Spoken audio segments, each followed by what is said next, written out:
कुछ डाउट तो नहीं है बच्चों? किसी प्रकार का डाउट हो तो बताओ, आगे चलते हैं फिर। ठीक है। हाँ, ठीक है, ओके। क्लियर, क्लियरिटी नहीं है, क्लियरिटी नहीं है, क्लियर नहीं है क्या बच्चों? है ना? क्लियर तो होगा दोस्त, सब सही है ना? साउंड नहीं है? सब ठीक है यार, अकरम भाई ऐसी बात कैसे कर सकते हो तुम? रुको, हाँ सब कुछ क्लियर है। एक मिनट रुकिए। भाई फोन चलते चलते बंद ना हो जाए, 1 मिनट का समय तो बस मुझे यहाँ पर। अभी करते हैं इसका, दोबारा बंद करके आ जाओ, है ना? उसे ऑन करके दोबारा आ जाओ, सब सही हो जाएगा। ठीक है हाँ अकरम, इसे दोबारा बंद करके आ जाओ, सब सही हो जाएगा। ठीक है, ओके।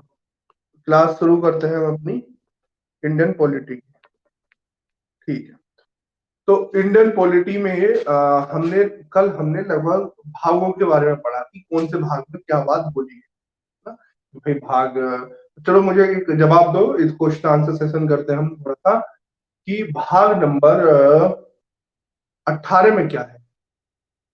भाग नंबर 18 में क्या है? देख के बताओगे तो भाई गलती है भैया, है ना? देख के बताओगे तो गलती है।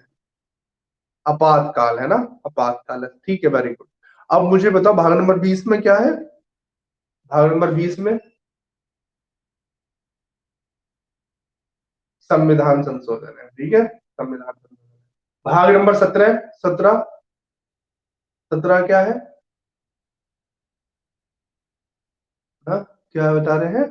राजभाषा। भाग नंबर 9 ए में बताओ, 9 ए में, नो राजभाषा है, ठीक है। 9 ए में बताओ, 9 ए में नगर पालिका है, ठीक है, नगर पालिका है ना? तो इस तरीके के जो क्वेश्चंस आते हैं वो आपको पता होने चाहिए, ठीक है।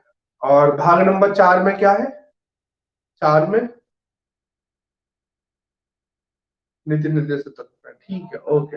ओके है ना? तो इस तरीके के जो क्वेश्चंस आते हैं उन्हें तुम आराम से डील कर लेना, है ना, समझ लेना, है ना, कैसे क्या होता है, ठीक है। एनीवे, अब आगे की तरफ हम चलते हैं। अब बच्चों हमने लास्ट तक हमने लगभग अनुसूचियों के बारे में पढ़ लिया है, कौन कौन सी अनुसूचियां हैं। हमने भागों के बारे में पढ़ लिया है, क्या है ना? तो अब हम कुछ चीजें और पढ़ते हैं, जैसे लिखो, ये लिखना है आपको, क्या लिखना है?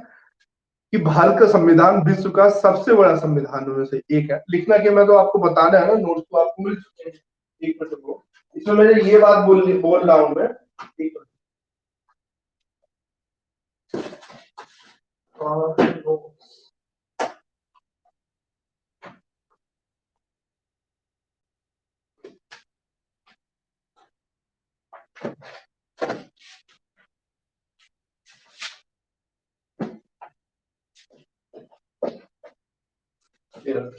ठीक है, ओके। तो भारत का संविधान क्या है? विश्व के सबसे बड़े संविधानों में से एक है ना? ये वाली बात आपको पता होगी, है ना? सबसे बड़ा, पूरे विश्व का सबसे बड़ा संविधान किसका है? भारत का है ना? लगभग 60 देशों से इसके स्रोत लिए गए हैं। अब जैसे मैं बीच बीच में बताता चलूंगा, है ना? जैसे मूल अधिकार यूएसए से लिया गया है, जब हम मूल अधिकार पढ़ेंगे तो वहीं मैं बता दूंगा मूल अधिकार वहां से लिया गया है ना? आपको राष्ट्रीय आपातकाल कहाँ से लिया गया है? जर्मनी ये सब उससे लिया गया है ना? संविधान से लिया गया है, तो वहां से मैं बता दूँ। निधि निर्देशक तो रूस से लिया गया, सोवियत संघ से लिया गया है, तो वहां पे हम डिस्कस कर लेंगे। निधि निर्देशक तो आयरलैंड से लिया गया है। तो जो भी कुछ आएगा हम वहां पे ही डील करते हुए चलेंगे साथ साथ, तो ऐसा स्पेसिफिक मैं आपको नहीं लिख पाऊंगा कि कहाँ से क्या लिया गया है, ठीक है ना? क्लियर है? कोशिश कर सकते हो तो तुम एक काम ये कर लेना, गूगल ही सर्च कर लेना। जैसे कल मेहनत करके आपने तीनों लिखा था ना, बहुत बढ़िया लगा, है ना? सबने अच्छा अच्छा लिखा, सब भी मतलब लोग पास ही थे, जो भी जितने जिसने भी लिखा। और जो लिख रहे हैं वो मेहनत कर रहे हैं, उन्हीं का ही कुछ होगा। अदरवाइज जो नहीं लिख रहे हैं तो सॉरी शक्तिमान, जबरदस्ती की मेहनत कर रहे हो, कोई फायदा नहीं है। घर पे बैठ सकते हो, कोई इशू नहीं, ठीक है? बाकी तुम्हारी इच्छा, है ना? अब आपको ये काम होगा सिंपल सा, विकिपीडिया पर आप जाएंगे, ये लिखेंगे भारत के, है ना, संविधान में मतलब कौन से देश से कौन सा प्रावधान किया गया, ठीक है? आप उसकी भी एक चार्ट बना लेंगे, जैसे मान लो देश बनाएंगे, जर्मनी, है ना, ब्रिटेन से क्या लिया गया है, आपका यूएसए से क्या लिया गया है, आयरलैंड से क्या गया है, सोवियत संघ से क्या लिया गया है। तो ये जो जापान है ना, इतना क्या बोलते हैं आप, एक लिस्ट बनाएंगे, ठीक है, बना लेंगे ना, कल एक लिस्ट आप ये वाली भी बनाएंगे, सब बच्चे बनाएंगे। क्लियर है बच्चों, है ना, सब बच्चे कोशिश करेंगे, है ना, बनाने की। जिसने कल नहीं बनाए थे वो आज भी जरूर बनाना, ठीक है, कोशिश करो, कोई मेहनत यहाँ पे करते हैं।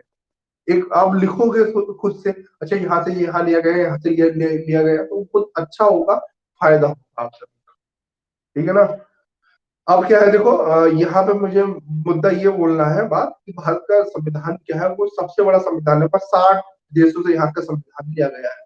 अब आपको पता चलेगा कहाँ से क्या क्या चीजें ली गई हैं, जब आप होमवर्क करो ना, तो आपको ये बात पता चलेगी। फिर आते हैं, मैं दूसरी चीज ये बताने वाला हूँ कि जो भारत का जो संविधान होता है ना, उसका जो सबसे महत्वपूर्ण हिस्सा है ना, वो 1900, जो भारत शासन अधिनियम 1935, भारत शासन अधिनियम 1935 से ही लिया गया है।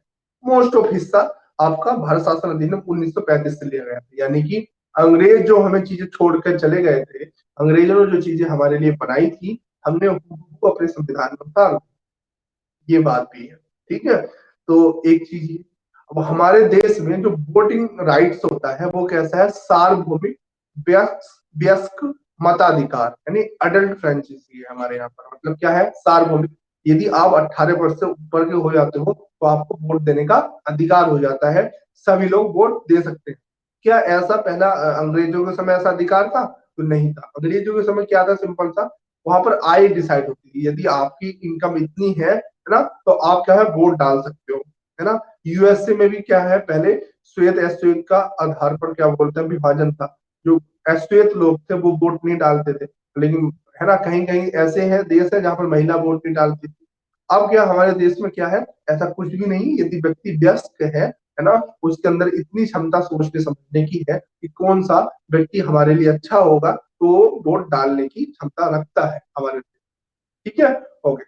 फिर है आपका, यहाँ पर दूसरी लाइन ये बोली एक बात, और फिर अगली लाइन में ये बोलना चाह रहा हूँ कि भारत का जो संविधान है वो एकल नागरिकता को प्रमोट करता है। क्या बोला मैंने, एकल नागरिकता। जैसे अमेरिका के बारे में बात करते हैं, तो अमेरिका में वहां पर क्या है, दोहरी नागरिकता है। दोहरी नागरिकता का मतलब ये है कि वहां पे अगर मान लो 50 स्टेट है, 50 राज्य हैं और एक देश है भैया, है ना, तो क्या होगा, वहां पर व्यक्ति जो होगा अमेरिका का नागरिक होने के साथ साथ वहां पर जो राज्य होगा वहां का भी नागरिक होगा। यानी कि अगर मान लो वो टेक्सास में रह रहा है तो वो टेक्सास का नागरिक होने के साथ साथ यूएसए का भी नागरिक है। फ्लोरिडा में रह रहा है तो फ्लोरिडा का भी होगा वहां पर। लेकिन भारत में ऐसा तो नहीं है, कोई व्यक्ति भी ये नहीं बोल सकता कि क्या बोलते हैं हमारे पास एमपी की नागरिकता, हमारे पास यूपी की नागरिकता नहीं, हमारे पास किसकी नागरिकता है, भारत की नागरिकता है।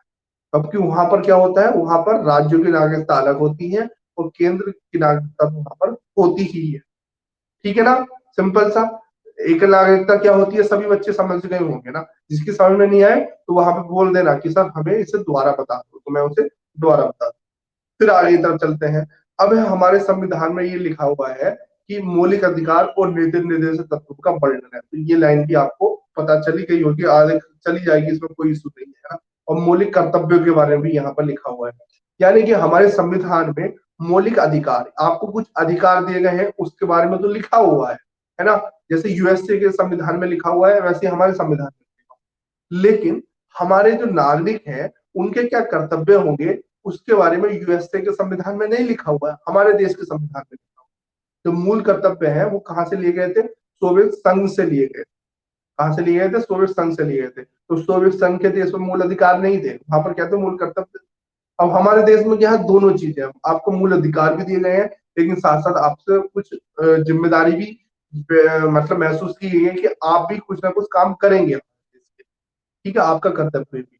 आपको जब अधिकार दिए जा रहे हैं तो आपके साथ कुछ कर्तव्य भी जुड़े हुए हैं, है ना, ठीक है। आपने मुझे अधिकार दिया है, क्या है, पढ़ाने का, आपने मुझे अधिकार दिया है पढ़ाने का, तो मेरा भी कर्तव्य क्या है, आपको अच्छी तरह से मैं डिलीवर करूँ, तो ये क्या है, आपका कर्तव्य है, मेरा कर्तव्य है।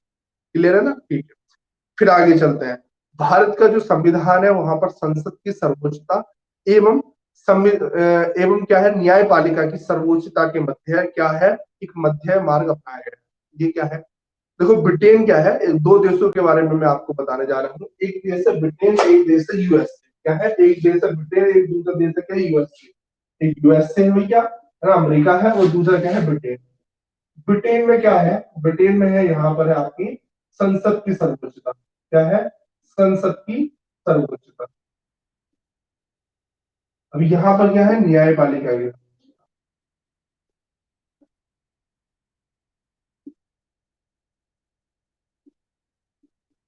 इसमें क्या होता है, न्यायपालिका व्यवस्था एवं संसद की व्यवस्था। इसमें क्या होता है, जो संसद बोलती है वही ज्यादा वैलिड होता है ना, वो ज्यादा वैलिड होता है। यानी कि कहने का मतलब ये है कि वर्सेस वाला खेल है, वर्सेस वाला खेल है, मतलब क्या है, संसद और न्यायपालिका में यदि हम बात करें तो ब्रिटेन में क्या होती है, संसद ज्यादा स्ट्रॉन्ग, संसद ज्यादा स्ट्रॉन्ग होती है। यहाँ पर न्यायपालिका और संसद की हम बात करें तो यहाँ पर संसद, न्यायपालिका ज्यादा स्ट्रॉन्ग, यानी संसद यदि कोई कानून बनाती है और वो संविधान का उल्लंघन कर रहा है, में यूएसए में, तो न्यायपालिका उसे बिल्कुल जीरो कर सकती है और यहाँ पर संसद कुछ नहीं कर सकती। लेकिन जबकि यहाँ पर जो संसद ने कह दिया, उसे न्यायपालिका में भी ज्यादा चुनौती नहीं दी जा सकती है ब्रिटेन। ठीक है, तो यहाँ पर संसद ज्यादा सर्वोच्चता हो गई और यहाँ पर न्यायपालिका ज्यादा सर्वोच्च हो गई। लेकिन भारत में ऐसा नहीं है, भारत में क्या है, इन दोनों के मध्य का मार्ग अपनाया गया है ना, बैलेंस किया गया है। ना ही तो संसद ज्यादा सर्वोच्च है और ना ही हमारे यहाँ पर न्यायपालिका ज्यादा सर्वोच्च। क्लियर, ये वाली बात है ना। अब वो कैसे आएगी हमारे देश में, कैसे न्यायपालिका और संसद आपकी सर्वोच्च, दोनों के मध्य मध्यम मार्ग को अपनाया है, या आगे आने वाली क्लासेस में। लेकिन फिलहाल आपको ये पता होना चाहिए, संसद की सर्वोच्चता और न्यायपालिका की सर्वोच्चता क्या होती है। फिलहाल आपने ये समझ लिया होगा, समझे नहीं समझे क्या होता है, बताओ बच्चों। कि यहाँ पर क्या है, संसद ज्यादा सर्वोच्च है न्यायपालिका की तुलना में, और यहाँ न्यायपालिका क्या है, संसद की तुलना में ज्यादा सर्वोच्च है। जो भी कानून बनाएगी उससे क्या बोलते हैं, जीरो घोषित कर सकती है अगर यदि संविधान का उल्लंघन। ठीक है ना, ओके ना, तो ये चीज सबकी समझ में आ जानी चाहिए और आ ही गई। ठीक है, वेरी गुड, बहुत बढ़िया। और आगे की तरफ हम चलते हैं, मेन टॉपिक आ जाता है आपका प्रस्तावना, है ना, प्रेम्बल के बारे में हम पढ़ने जा रहे हैं, प्रस्तावना किसे, ठीक है। कोई अब प्रस्तावना क्या है, एक सिंपल लाइन में यदि मैं पूछूं आपसे, दो तीन शब्दों में आप मुझे बोलो प्रस्तावना क्या होती है, तो मुझे कोई इसका जवाब देगा, प्रस्तावना क्या होती है, इसका जवाब दो तुम। प्रस्तावना क्या होती है, मुझे कोई इसका जवाब देगा।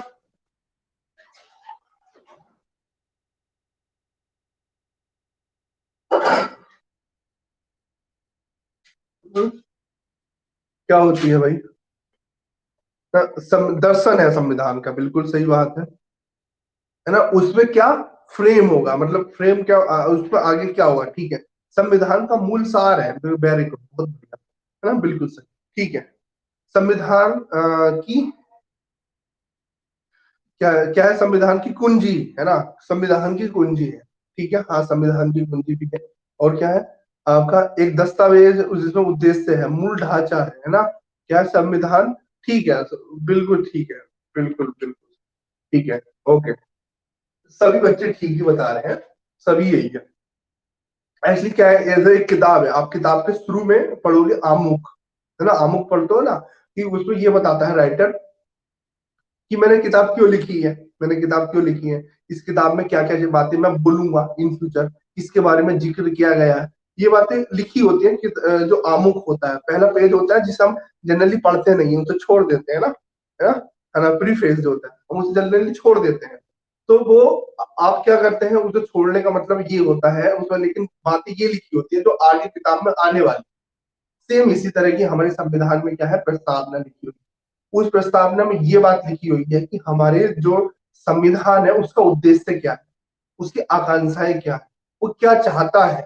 ठीक है, ये बेसिकली संविधान का दर्शन वाला पार्ट है, वो आपको इस प्रस्तावना में मिल जाएगा। इन सब के बाद में साथ साथ यहाँ पर वो डेट भी लिखी हुई होती है, जिस डेट को संविधान क्या बोलते हैं, बना है ना, जैसे 26 नवंबर 1949 हमारे प्रस्तावना में मेंशन है, तो ये बात भी यहाँ पर लिखी हुई रहती है प्रस्तावना में, भारत की, ना। तो ये होता है आपकी प्रस्तावना। तो सेम चीज क्या बोलते हैं, मैंने आपके नोट्स में लिख रखा है, देखो आप पढ़ोगे, अगर आपके सामने नोट्स खुले हुए हैं, प्रस्तावना किसी संविधान के लिए भूमिका या आमुख की भांति होती है जिसमें संविधान के उद्देश्यों, आदर्शों, आकांक्षाओं, प्रणाली के स्वरूप, संविधान लागू होने की तिथि का उल्लेख। तो ये बात लिखी हुई है, आप सिंपल सा वहां पे नोट आउट कर, अब दूसरी बात करते हैं, ये जो संविधान की जो प्रस्तावना है वो लीक आया कहाँ से है ना चीज। तो बच्चों क्या होता है, जैसे हमारे आपको पता है, आप मॉडर्न हिस्ट्री तो आपने पढ़ रखी है, तो वहां से कंटिन्यू करो मॉडर्न हिस्ट्री से। जैसे ही हमारे देश में संविधान सभा का निर्माण होता है ना, तो हाँ हमारे देश में है ना 13 दिसंबर 1946, डेट सही है, 13 दिसंबर 1946 को नेहरू जी क्या करते हैं, हमारे संविधान सभा का भाषण देते हैं ना, संविधान सभा को भाषण देते हैं। इसे ही उद्देश्य प्रस्ताव बोला जाता है।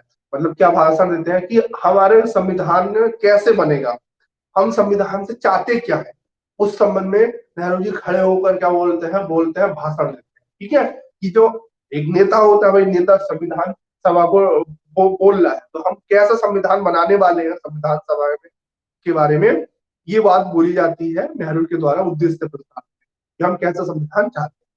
ठीक है, तो वही क्या बोलते हैं कन्वर्ट होकर क्या बोलते हैं आपका प्रस्तावना बदल जाती है, प्रस्तावना के रूप में बदल जाती है। ठीक है, जो नेहरू जी ने बोला उद्देश्य प्रस्ताव, वही क्या है आपकी एक तरह की प्रस्तावना के रूप में भारत में अपना लिया जाता है। कब अपनाया जाता है, 22 जनवरी 1947। ठीक है, 22 जनवरी 1947 को संविधान सभा के द्वारा स्वीकार किया गया था। 47 ही है, ठीक है। 22 जनवरी 1947 को संविधान सभा के द्वारा इसे स्वीकार कर लिया जाता है, जो प्रस्तावना हमारी होती है। ठीक है, 22 जनवरी 1947। और कब बोला था, 13 दिसंबर 1946। ठीक है ना, ओके। सुभाष बोस ने लिखी थी प्रस्तावना, सुभाष बोस ने नहीं लिखी थी प्रस्तावना। ठीक है, ये जो मैंने बोल रहा हूँ वो क्लियर है ना। सुभाष चंद्र बोस ने हरिपुरा में ये बनाई थी, क्या बनाई थी, योजना, स्कीम बनाई थी उन्होंने, राष्ट्रीय योजना, कि हमारा देश कैसे काम करेगा अलग। क्लियर है ना। प्रस्तावना में अब हम आप मुद्दा ये बचता है कि सर हम प्रस्तावना को याद करें या ना करें, है ना। कहीं कहीं तो इंटरव्यू में डायरेक्ट पूछा जाता है कि भारत की प्रस्तावना बताओ। ठीक है, तो वो मैटर करता है, वो आपके ऊपर निर्भर करता है याद करनी है या नहीं करनी। ठीक है, लेकिन मेरा एक पर्सनल व्यू ये है कि प्रस्तावना आपको याद नहीं करनी है। प्रस्तावना कभी भी आपके प्रीलिम्स और मेंस में नहीं पूछी जाएगी।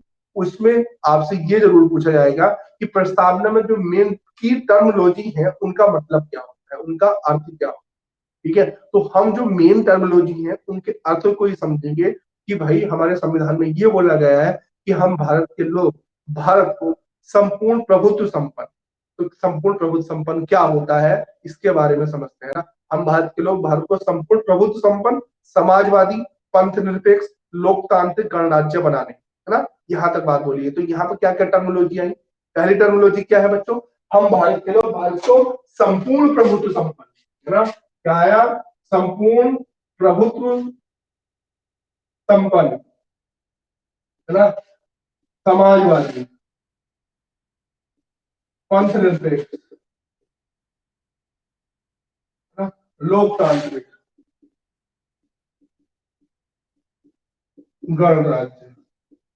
पहले हम इन टर्मोलॉजी के बारे में हम बात कर लेते हैं कि ये जो टर्मोलॉजी है, पहले संपूर्ण प्रभुत्व संपन्न, एक, दो, तीन, चार, पांच, है ना। इन पांच टर्मोलॉजी के बारे में हम बात करते हैं कि ये क्या होते हैं। जो डायरेक्ट क्वेश्चन ऐसे ही पूछा जाता है ना, कि गणराज्य क्या होता है, संपूर्ण प्रभुत्व संपन्न होता है। पहले हम बात करते हैं संपूर्ण प्रभुत्व संपन्न की, ये संपूर्ण प्रभुत्व संपन्न होता है ना, है ना। इसे बोलते हैं, इंग्लिश में बोलते हैं सोवरन, है ना, सोवरन नेशन, है ना, सोवरन। तो सोवरन कैसे होगा, संपूर्ण प्रभुत्व संपन्न कैसे होता है ना। संपूर्ण प्रभुत्व संपन्न ऐसा होता है, मान लो फॉर एग्जाम्पल हम बात करते हैं कोई भी देश की, जब कोई भी देश है ना अपनी अपना नीतियों को बनाने के क्रम में, आंतरिक नीतियां ना, जो उसकी आंतरिक नीति होती है और उसकी विदेशी नीति होती है, दोनों के संबंध में वो क्या हो जाए, एक बिल्कुल क्या हो जाए, अपना आप बनाए। जैसे भारत है, भारत क्या है, भारत की जो विदेश नीति है और भारत की जो आंतरिक नीति है, जो देश में क्या चल रहा है इसके संबंध में कौन बनाते हैं, संसद बनाती है ना, हमारे मंत्री बनाते हैं, ये लोग बनाते हैं। ये लोग जब बनाते हैं तो हमारा देश क्या है, संप्रभु देश है। यदि क्या हो जाए हमारी इन नीतियों को बनाने के संबंध में कोई बाह्य देश, विदेशी देश प्रभाव डालने लगे, विदेशी देश प्रभाव डालने लगे कि भाई आप विदेश नीति ऐसी चलाओ, आप विदेश नीति ऐसे चलाओ, आप आंतरिक नीति ऐसे चलाओ, तो क्या होगा, हमारा देश संप्रभु देश नहीं होगा।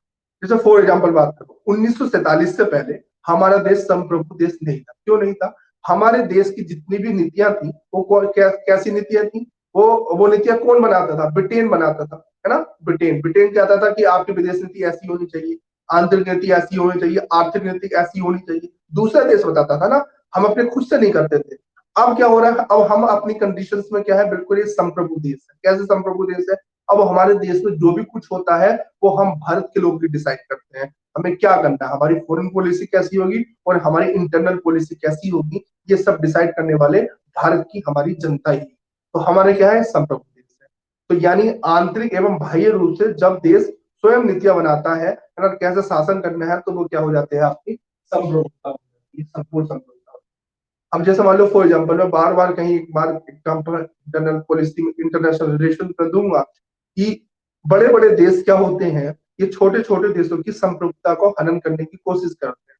जैसे फॉर एग्जाम्पल मैं पाकिस्तान की बात करूं ना, तो पाकिस्तान क्या है, एक बिल्कुल रूप से आतंकवाद से इतना प्रभावित है, उसकी अर्थव्यवस्था चौपट होगी, इंडिया से लड़ता रहता है, बहुत सारी समस्या हो जाती है, तो बिल्कुल क्या है, भीख मंगा देश हो गया पाकिस्तान। तो वो क्या है, वो बेसिकली निर्भर रहता है फंडिंग के लिए विदेशी देशों पर, शक्तिशाली देशों पर, बड़े बड़े बड़े देशों पर। सऊदी अरेबिया पर निर्भर है वो, है ना। वो अपना यूएस से अमेरिका पर निर्भर है। चाइना पर तो समझ लो बिल्कुल ही निर्भर है ना। तो क्या है, अब जब आप पैसा यदि दूसरे देश से ले रहे हो, तो क्या है, दूसरा देश भी फ्री में तो पैसा देता नहीं है, वो ये सोचता है कि हमारा कुछ ना कुछ हित रहे। तो ये देश जो होते हैं पाकिस्तान पर दबाव डालते हैं कि भाई आप हमारे अकॉर्डिंग काम करो। अगर उन्हें आवश्यकता है ग्वादर पोर्ट लेने की, तो उन्होंने ग्वादर पोर्ट ले लिया। उन्हें आवश्यकता ये है कि तालिबान के साथ समझौता करवाना है पाकिस्तान से, है ना, यूएसए को, तो वो करवाते हैं। जब उन्हें ये लगता है कि अफगानिस्तान में सोवियत संघ की सेना घुस गई है और अमेरिका वाले चाहते हैं उसे भगाना, तो पाकिस्तान उसकी हेल्प करता है। क्यों करता है? क्योंकि क्या बोलता है, वो फंडिंग के लिए निर्भर है पाकिस्तान पर, सॉरी अमेरिका पर निर्भर है, चाइना पर निर्भर है। ठीक है, तो इस वजह से क्या होता है, पाकिस्तानी सॉवरेन देश हम नहीं मान सकते हैं, नहीं है। ठीक है ना, सिंपल बात समझे कैसे, क्या मुद्दा है, सोवरेनिटी समझ में आई सभी बच्चे की? हाँ या ना में जवाब दो, सभी बच्चे आया? ठीक है, आगे। ठीक है, आगे ना सबकी समझ में? ठीक है, ओके। फिर आगे तरफ हम चलते हैं। अगले क्या है आपका, संपूर्ण संपन्न आपने समझ लिया, है ना। किसी की समझ में नहीं आया तो बता सकता है बीवी, है ना, फिर हम तभी आगे बढ़ेंगे, है ना। और इसमें कोई शर्माना नहीं है, इसमें कोई बेइज्जती नहीं हो रही है यदि हम बता देंगे हमारे समझ में नहीं आया, है ना। हमारे हो सकता है कि भाई मेरी भी समझ में ना आया हो शुरू सबसे पहले जब हमें बता रहे हो, तो ऐसा नहीं होता। लेकिन हम क्या तो पूछते थे, हम क्या है, समाजवादी। समाजवादी का मतलब क्या होता है ना, देखो समाजवादी का मतलब ये होता है, जो पहले हम समझते हैं बात, कई बार लोगों ने समझा, जैसे संविधानवाद मैंने बोला था, ऐसी क्या होता है आपका, एक समाजवादी होता है, समाज इसमें वाद सब जुड़ा हुआ, वाद। तो वाद का मतलब क्या होता है, वाद का मतलब ये होता है बच्चों कि एक तरह का आप सिंपल समझ लो, चश्मा, चश्मा जिसमें भी शब्द जुड़ा हो वाद, तो इसका मतलब है चश्मा है। कैसा चश्मा है कि आपका यहाँ पर यहाँ पर क्या है, विचारधारा। हाँ, चश्मा क्या है, एक तरह की विचारधारा है। वो विचारधारा कैसी है, जैसे मान लो फॉर एग्जाम्पल मैं ये बोल रहा हूँ कि गांधीवाद, गांधीवाद का मतलब ये हो गया जब हम अपने विचार को, अपने नजरिए को गांधी के दृष्टिकोण से देखते हैं। किसके दृष्टिकोण से देखते हैं? गांधी के दृष्टिकोण से। मान लो फॉर एग्जाम्पल ये, मैं एक सत्याग्रही प्रवृत्ति का हो जाऊं, कि मैं क्या है, जब भी मुझे कोई गलत काम लगे तो मैं सत्याग्रह करने लगूं, अहिंसा पर मेरा बिलीव हो, है ना। आपको क्या बोलते हैं, जैसे कोई भी गलत काम कर रहा हो तो वहां पर उसको फूल देकर क्या बोलते हैं, बोलूं कि आप क्या बोलते हैं, हेलमेट पहन लीजिए, ना करते हैं ना ट्रैफिक पुलिस वाले, कि आप फूल देते हैं कि आप सब ट्रैफिक पहन लीजिए, वो आपका हेलमेट पहन लीजिए, है ना।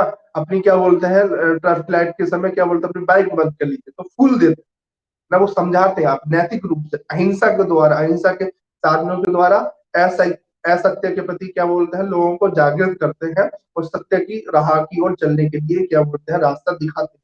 तो वो क्या टेक्निक है, अगर उस तरह की टेक्निक का यूज आप भी करने लगे, आपका दृष्टिकोण विचारधारा भी ऐसी होगी, तो आप भी गांधीवादी हो जाए, है ना। तो बाद शब्द का जो लास्ट में जुड़ा रहता है वो आप समझे होंगे। ठीक है, जैसे संविधान बाद बोला था, यानी संविधान के अकॉर्डिंग यदि क्या बोलता है हमारे देश का शासन चल रहा है, वो संविधान बाद मैंने आपको बताया था। सेम कंडीशन क्या हो रहा है आपके समाजवादी। यानी जब समाज क्या है ना, समाज के उद्धार के उद्देश्य से जो भी काम हो रहा है ना, जो भी काम करते हैं वो समाजवादी हो गए, एक आम भाषा में मैं, आम भाषा में, है ना। अब लेकिन स्पेसिफिक रूप से हम आते हैं कि समाजवादी होता क्या है। समाजवादी का मतलब ये होता है बच्चों, जब समाज का जो सबसे कमजोर वर्ग है ना, समाज का सबसे कमजोर वर्ग है, उसके उत्थान के लिए यदि काम किया जाता है तो आपका हो जाता है ये समाजवादी। इस समाजवादी में ये मात्र ये होता है समाजवादी में कि इसमें आय और जीवन की आय और जीवन स्तर में जो असमानता है उसे कम करने का प्रयास किया जाता है। और हमारे देश में जहां मुकेश अंबानी का बंगला है ना, इतना एंटीला इतना बड़ा बना हुआ है, वहां पर उसी मुंबई में एक झुग्गी झोपड़ी भी है ना, विश्व की सबसे बड़ी झुग्गी झोपड़ी भी है वहां पर, है धरावी जिसे बोलते हैं, धरावी, है मुंबई में, है ना। तो धरावी भी है और इतना बड़ा आलीशान कमरा भी, वो घर भी है। तो भारत में ऐसी कंडीशंस आ रही हैं कि अमीर अमीर है और गरीब बहुत ही गरीब है। गरीब ऐसा है कि भाई उसके पास खाने के लिए रोटी भी नहीं है, कूड़े से डस्टबिन से क्या बोलते हैं वहां पर रोटी खा रहा है। और राजधानी ट्रेन जब मुगल सराय के अराउंड जाती है तो वहां पर क्या होता है, जो उसकी कैंटीन होती है उसकी सफाई होती है, कैंटीन, तो कैंटीन की जब सफाई होती है तो वहां पर बहुत सारे गरीब लोग क्या बोलते हैं अपनी पन्नी लेकर खड़े रहते हैं। वो पन्नी खड़े लेने का वहां पर उद्देश्य ये होता है कि उन्हें जो राजधानी ट्रेन का जो बचा हुआ खाना होता है वो उन्हें मिलता है। तो भारत के देश में इतनी भी गरीबी है कि अमीरों का जूठा खाना पड़ रहा है। तो ये कैसे पॉसिबल है, इस गरीबी को, इस असमानता को दूर करना ही क्या है, आपका है समाजवादी। ठीक है, तो यहाँ पर क्या है, जो वंचित एवं शोषित वर्ग है उसका कल्याण करना, है ना, इन समाजवादियों का उद्देश्य होता है। आय व जीवन स्तर की असमानता को कम करना इनका उद्देश्य होता है कि गरीबों के पास क्या हुए आय के साधन, है ना, आय के साधन और रोजगार हो, उन्हें रोजगार की प्राप्ति हो, जिससे क्या हो उनके जीवन स्तर में सुधार हो सके। तो इस तरह का जो सिस्टम है वो समाजवादी होता है। अब ये समाजवादी विचारधारा को प्राप्त करने के दो तरीके होते हैं ना, क्या तरीके हो सकते हैं, दो तरीके हो सकते हैं इस समाजवादी विचारधारा को प्राप्त करने के। दो तरीके क्या होंगे, एक होगा बच्चों हिंसा का, है ना, हिंसा का प्रयोग होगा, और एक होगा अहिंसा का प्रयोग। ठीक है, हिंसा का प्रयोग और अहिंसा का प्रयोग। जो बच्चों हिंसा का प्रयोग करते हैं वो होते हैं मार्क्सवादी। वो कौन होते हैं, मार्क्सवादी। इसके बारे में हम डिटेल से वहां पर पढ़ेंगे जब आपको साम्यवादी या मार्क्सवादी, है ना, ये हिंसा का प्रयोग।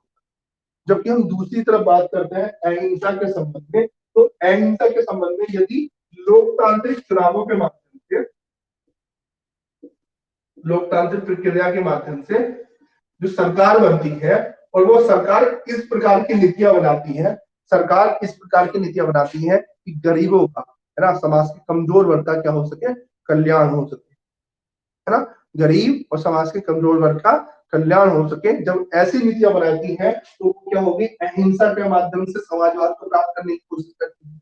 अब हमारे देश में भी बात बोला गया समाजवादी, तो हमारा देश भी क्या है, समाजवादी है। क्या है, जब हमारे देश में नीतियां बनती है, कैसे गरीबों के लिए नीतियां कौन कौन सी बनी।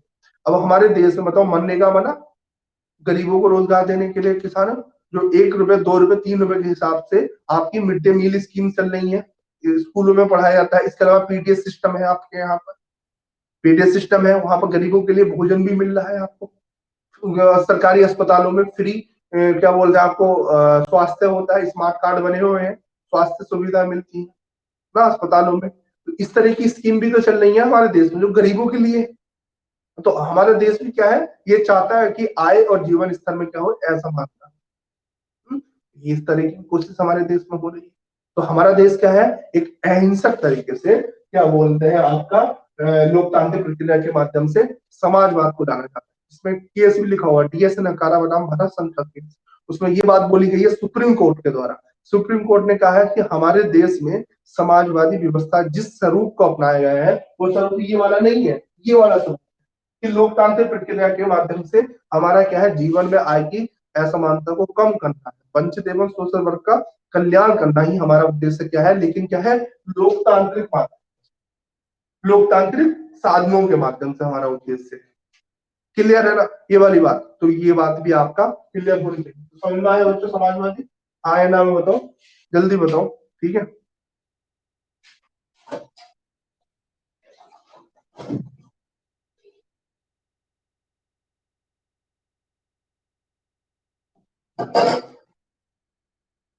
ठीक है, ओके, ठीक है, अब कुछ हो आया ना, वेरी गुड, बहुत बढ़िया।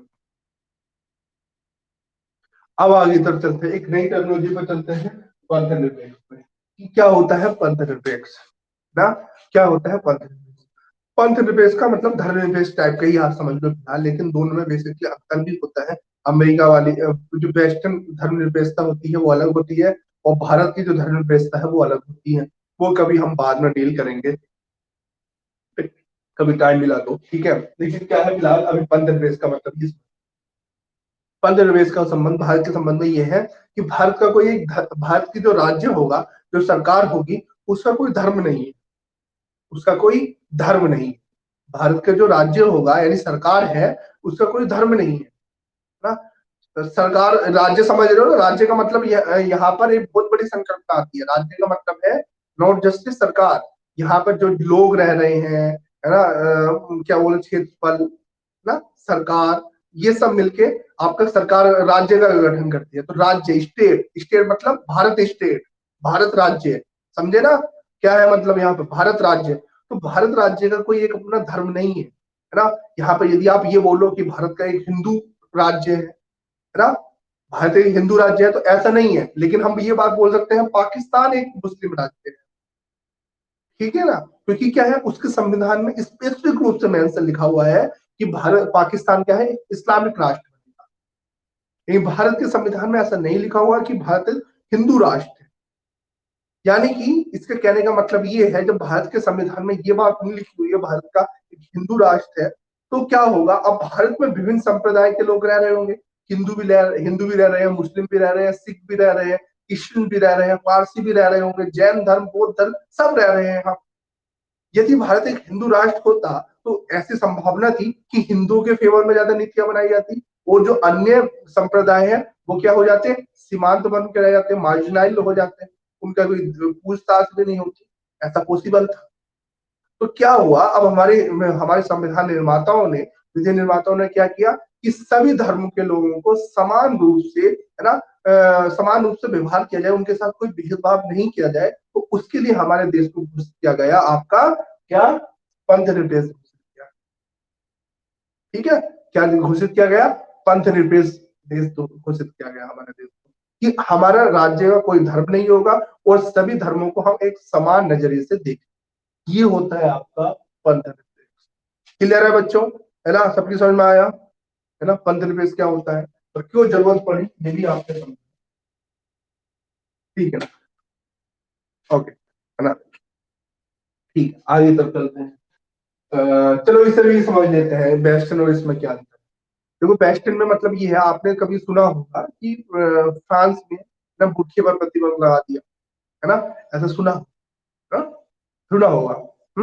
तो क्या किसी भी देश में क्या बोलते हैं पश्चिमी देश वाले, कहीं पर भी कुछ भी प्रतिबंध लगाया था। देखो उसमें अंतर क्या है, जो पश्चिमी देशों के संबंध में जो पंथ निरपेक्षता है वो बिल्कुल अलग है, और भारत के संबंध में अलग है। वहां पर जो पंथ निरपेक्षता का अंतर होता था, वैसे एक्चुअली होता क्या था, थोड़ी वर्ल्ड हिस्ट्री का टॉपिक है ये, क्या है वर्ल्ड हिस्ट्री में, क्या है पहले क्या होता था, जो राजा होता था ना, राजा और धर्म दोनों एक ही होते थे, राजा और चर्च, राजा और चर्च ने एक दोनों का सहयोग होता था, है ना। चर्च क्या बोलते हैं, जब राजा राजा को, राजा के खिलाफ कोई विद्रोह ना हो, राजा जो थोड़ा सा लॉजिक से समझो क्या है, राजा के खिलाफ कोई विद्रोह ना हो, वहां का जो राजा और किंग हुआ उसके खिलाफ कोई विद्रोह ना हो, तो यदि चर्च वाले ये बात बोल दें कि इस राजा को गॉड ने भेजा है, इस राजा को गॉड ने भेजा है ना, लोगों के मन में ये बात डाल दी जाए कि क्या बोलते हैं, ये तो भाई भगवान ने भेजा है, तो वहां की जनता उस राजा के खिलाफ विरोध कर देगी। हाँ या ना में जवाब दो, विरोध कर देगी। यदि याद ये बात बोल दी जाए इसे भगवान ने भेजा है, ठीक है, तो विरोध कर देगी। उस समय तो कोई तार्किक माइंड नहीं था, है ना। हाँ, दूसरा कह रहा बिल्कुल नहीं है, बिल्कुल नहीं कर सकते। तो उस समय क्या होता था, एक राजा को एक चर्च का सहयोग लेना बहुत ही आवश्यक होता था उस मिडवल एज में, है ना, जब यूरोप का मिडवल एज चल रहा था, बहुत जरूरी होता था।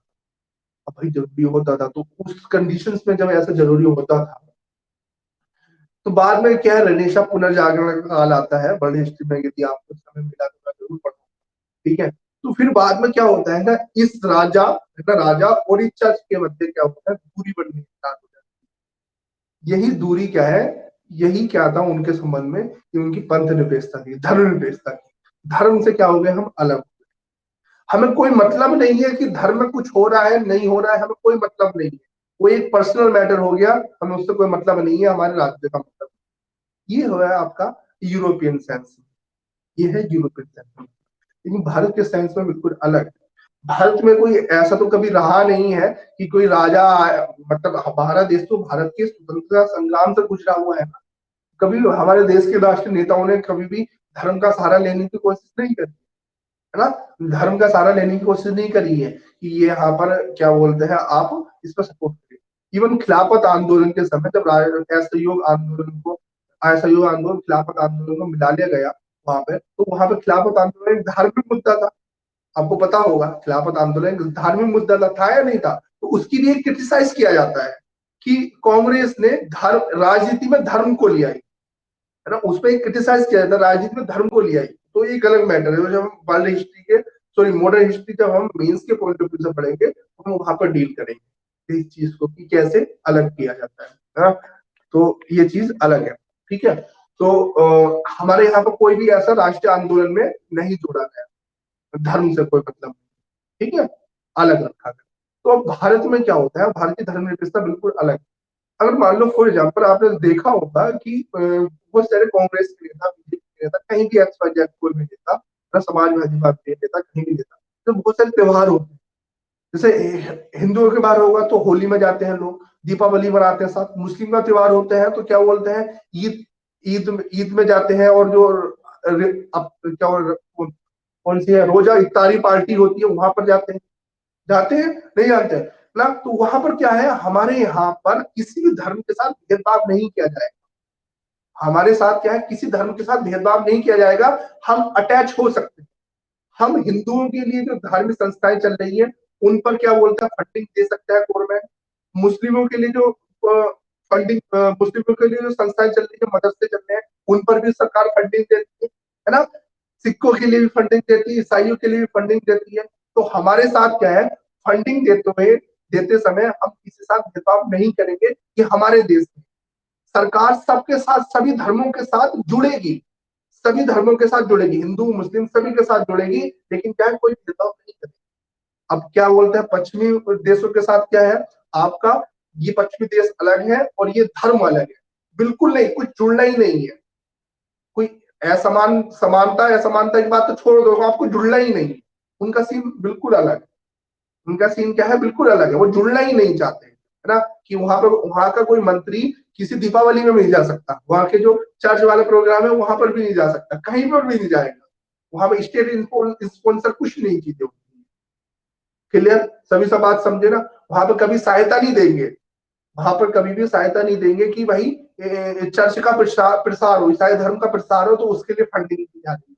वहां पे ऐसा कभी भी नहीं होगा, है ना। क्लियर बात समझे ना, दोनों में अंतर क्या होता है, सभी बच्चे बताओ, दोनों में अंतर समझे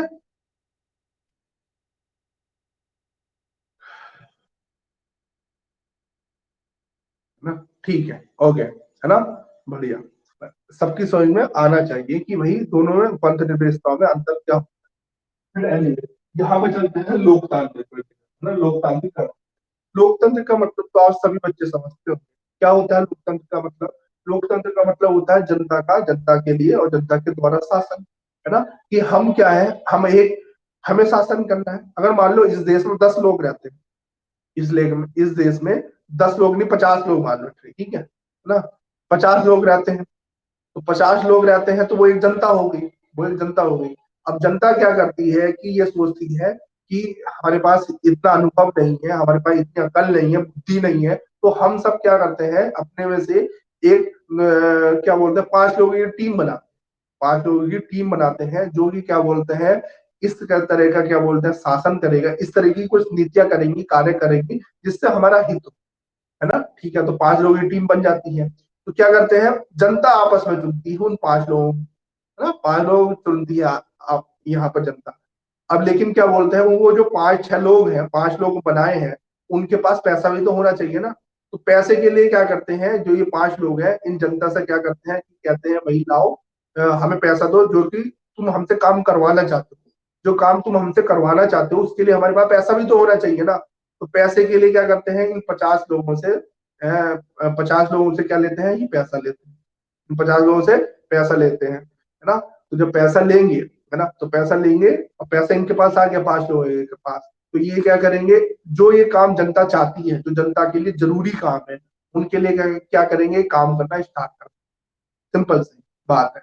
तो ये क्या है, अभी से पूरे देश के स्तर पर देख लो, यदि 132 करोड़ की जनसंख्या, जितनी भी 131-32 जितने भी है ना, ये जनसंख्या क्या बोलते हैं, एक सरकार चुनती है, कुछ लोगों को चुनती है, और बदले में क्या देती है, टैक्स भी देती है कि आप हमारे हित के लिए, हमारे कल्याण के लिए काम करो, और उसके बदले में क्या दे देती है, पैसे दे देती है, लीजिए आप टैक्स लीजिए हमसे। अब सरकार के पास पैसा आ जाता है, उस पैसे से क्या करती है, हमारे देश की रक्षा करती है ना, कि कोई बाहरी हमला ना हो, हमारे देश की इकोनॉमी को बढ़ाती है, लोगों को रोजगार देती है, लोगों को शिक्षा देती है, स्वास्थ्य देती है।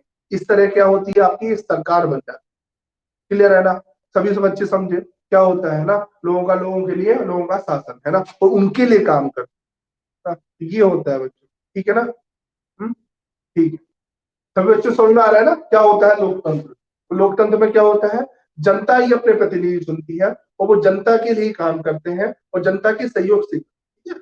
ये वाली बात आपका, तो ये होगा आपका लोकतंत्र। फिर गणराज्य के बारे में आते हैं। तो गणराज्य क्या होता है, इसके बारे में हमें समझना है कि गणराज्य क्या होता है। इसका इंग्लिश में बोलते हैं रिपब्लिक, इसे इंग्लिश में क्या बोलते हैं, रिपब्लिक। तो रिपब्लिक का मतलब ये होता है, जब हमारे देश का हेड, क्या बोला, हमारे देश का हेड यानी कि कौन है, राष्ट्रीय अध्यक्ष ना, राष्ट्रीय अध्यक्ष का चुनाव इसी जनता के द्वारा होता है।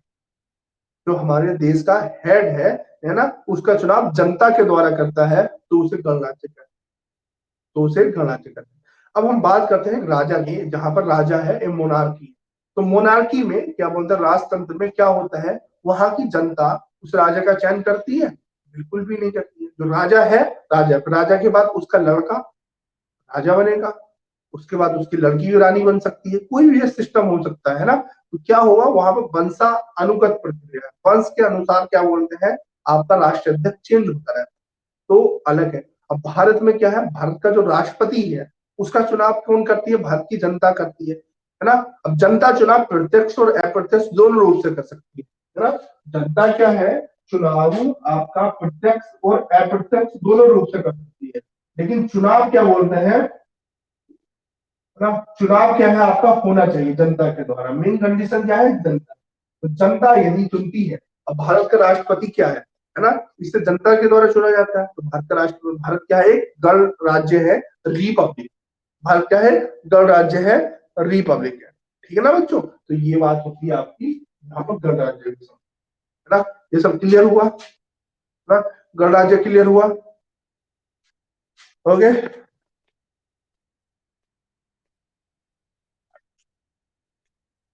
ठीक है ना, हाँ ओके। गणराज्य clear हो गया। अब आते हैं न्याय के बारे में, अगली टर्मिनोलॉजी आती है न्याय। भारत में जो है ना, 3 तरह के न्याय के बारे में बोला गया है, सामाजिक, आर्थिक और राजनीतिक, है ना। याद रख लेना, क्वेश्चन आता है कि भारत में कितने प्रकार के प्रस्तावना में कितने प्रकार के न्याय की बात कर दी जाती है, तो 3 प्रकार के न्याय की, कौन सा, सामाजिक, आर्थिक और राजनीतिक न्याय की बात की जाती है। एक क्वेश्चन दे देता है कि, ऑप्शन दे देता है, भारत में निम्न में से किस प्रकार के न्याय की बात नहीं की गई, तो अगला देता है सांस्कृतिक, सांस्कृतिक न्याय की बात नहीं की गई है भारत के संविधान में, है ना। तो क्लियर है ना बच्चों, 3 प्रकार के न्याय की बात की गई है ना। ठीक है, आगे चलते हैं स्वतंत्रता के बारे में। ठीक है, आगे चलते हैं स्वतंत्रता के बारे में। चलो इसे ना मैं आपको कल बताऊंगा, अब मेरा गला दुख गया है बोलते बोलते ना, लगातार फ्लो में बोलते हुए ना।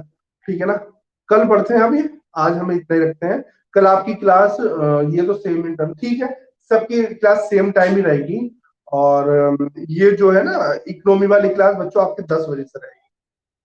क्लियर है ना, 10 बजे से रहेगी।